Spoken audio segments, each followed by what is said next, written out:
Hello children, now the electric potential and the capacitance continuation, that is series combination of capacitors.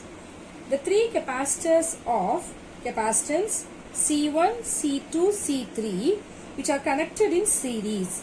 A potential difference V is applied across the combination. Now this setup charges plus or minus Q on the two plates of each capacitor. Now the potential difference across the various capacitors are V is equal to V1 plus V2 V3, that we have to take V1 which is equal to Q by C1, V2 which is equal to Q by C2, V3 is equal to Q by C3. For the series circuit, the sum of those potential differences must be equal, right, for the applied potential. Now how can we take V by Q which is equal to 1 by C1 plus 1 by C2 plus 1 by C3, or else Q by C which is equal to Q by C1 plus Q by C2 plus Q by C3, where C is the equivalent capacitance or effective capacitance. That means that is the net capacitance of the combination. So 1 by C which is equal to the capacitance 1 by C which is equal to 1 by C1 plus 1 by C2 plus 1 by C3. So this is the series combination of effective capacitor. Now parallel combination of capacitors. Same like that we have to take as the series the three capacitors of capacitance C1, C2, C3, whereas here connected in parallel. A potential difference V is applied across the combination. All the capacitors have the common potential difference, right? Now the charge will be differ here, so that Q1 which is equal to Q is equal to Q1 plus Q2 plus Q3. The Q1 is equal to C1V, Q2 is equal to C2V, Q3 which is equal to C3V. So the total charges in the combination will be what?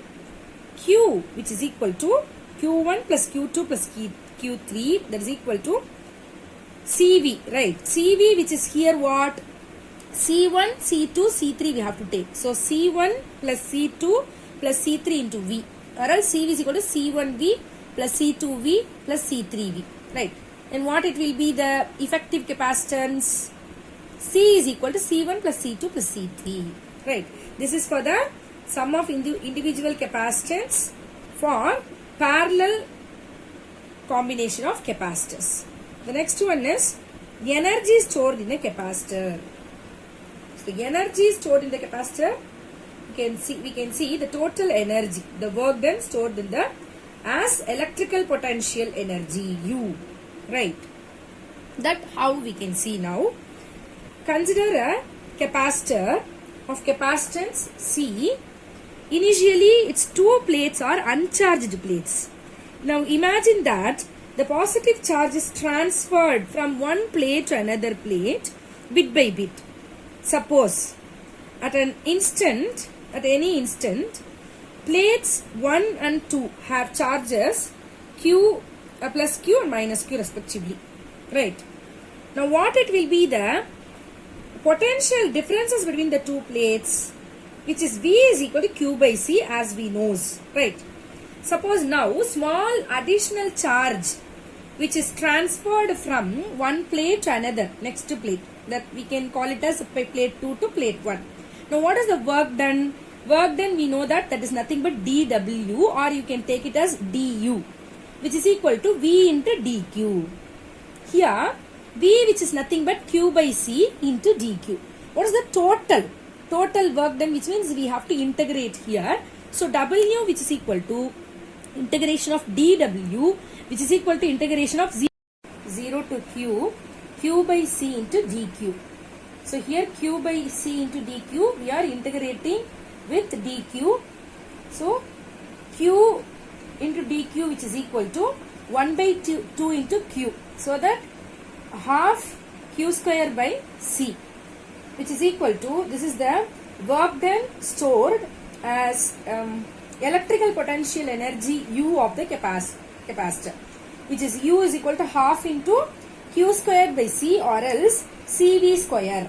So that CV square which is nothing but half into QV. So this is the charge, the total charge which is stored in a capacitor. Next one is the energy density of an electric field. So in this, we seen that U, which is the total energy stored in a capacitor U as potential energy, is equal to half into CV square. But we know that through the parallel plate capacitor, the capacitance is C, which is equal to A epsilon naught by D, and V, which is equal to E into D. These things we derived in the parallel plate capacitor. We are going to apply the C and the V value here instead of the capacitance and the potential value. Here the total energy U, which is equal to half into epsilon naught AD E square, right? Or we can write U by AD. What is U by AD, which is nothing but the volume of the capacitor between two plates, which is nothing but A into the area and the distance, that is volume. So that is the energy density, right? U by AD, which is equal to half into epsilon naught E square, or we can write that U by AD as U dash, like that, which is equal to half into epsilon naught E square. The SI unit, which is nothing but joule per meter cube or joule meter per minus 3. So energy density is generalized as energy per unit volume of the field. Now we are going to see the energy stored in a series combination of capacitors. So 1 by C, which is equal to 1 by C1 plus 1 by C2 till 1 by Cn. So U, that is potential energy, is half into Q square by C, we know that. So U is equal to half Q square, we have to take it out. So instead of that C, we are going to apply that series combination 1 by C1 plus 1 by C2 till 1 by Cn. This then, which is nothing but the energy, which is U is equal to U1 plus U2 till Un. The same thing which is for the parallel also. So here, there 1 by C, here C, right? C, which is equal to C1 plus C2 till Cn. Here the same, like half into CV square, which is we are taking out the C, which is inside the brackets. So U, which is equal to U1 plus U2 plus U3 till up to Un. This is the total energy stored in the system, is the sum of energy stored in the individual capacitors. Loss of energy on sharing of charges between the capacitors in parallel. Here we are going to consider two capacitors of capacitance C1, C2, the charges Q1, Q2 and the potential correspondingly V1, V2. The total charge after sharing and before sharing should be same, right? So by that applying this C1 plus C2V, which is equal to C1 V1 plus C2 V2. Then what it will be V? By arranging this, the V we have taken, this C1 C2 will come down. So C1 V1 plus C2 V2 by C1 plus C2. The total energy before sharing, which is nothing but U initial. That is U initial, which is equal to half C1 V1 square. We are applying that value, U value, plus half C2 V2 square. The total energy after sharing, which is nothing but the final. So that is the value of half C1 plus C2 by, C1 C2 V square. What it will be the difference?